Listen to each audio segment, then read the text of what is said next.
Ayun, magandang araw sa inyo mga kasaltik.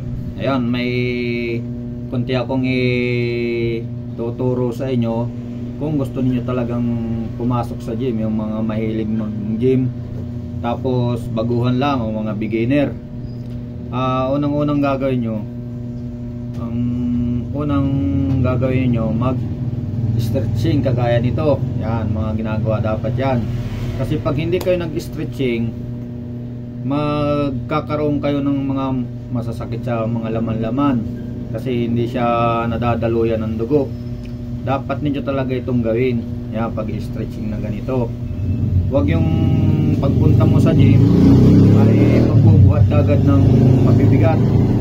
Yun yung gagawin nyo kasi baka mabalian tayo, yung mga buto natin mabali. Yan. At saka wag kayong gagamit agad ng yung mga heavy na bubuhatin doon. Kailangan mag-umpisa muna kayo sa, kung napapalaki yung chest, mga 15 labs o pwede na yon, mga beginner lang ha, 15 labs sa chest. Yun. Sa dumbbell naman, wag naman yung masyado ring mabigat.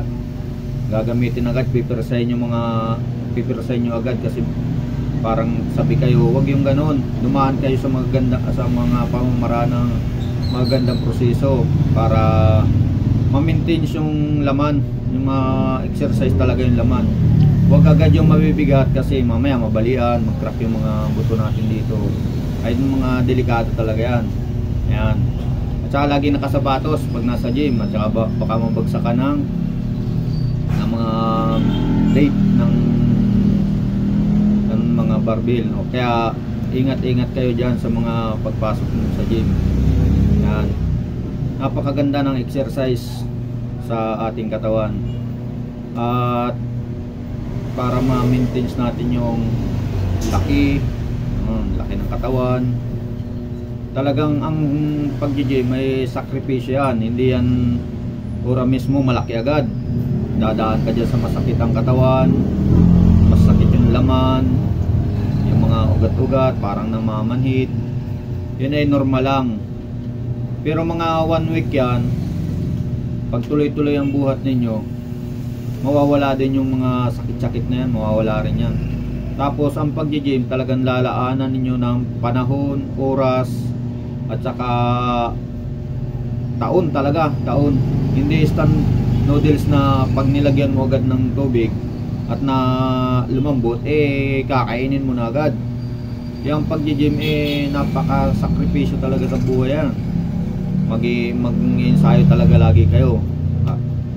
Araw-araw, o kaya isang araw sa isang linggo pahinga ka ng isang araw. Ganun ang pagbubuhat talaga. Napaka-laking sakripisyo sa buhay yan. Hindi yung tumikim ka lang ng pagbuhat, ay hindi ganun yun. Talagang taon bago ka lumaki. Tapos nasa preparation ng pagkain. Yan, kailangan laging may vitamins ka pag magbubuhat ka. Inom ka ng gatas. Yan, tsaka yung mga itlog, saging, kain din ng kanin. Yan, kanin din importante rin kasi kailangan ng energy. Yun.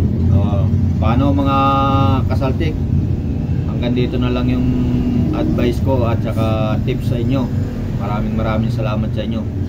Kaya yung mahilig sa gym, magbuhat na ngayon, magpalaki at magkikinis yung mga balat natin yan. Hindi tayo tatanda masyado.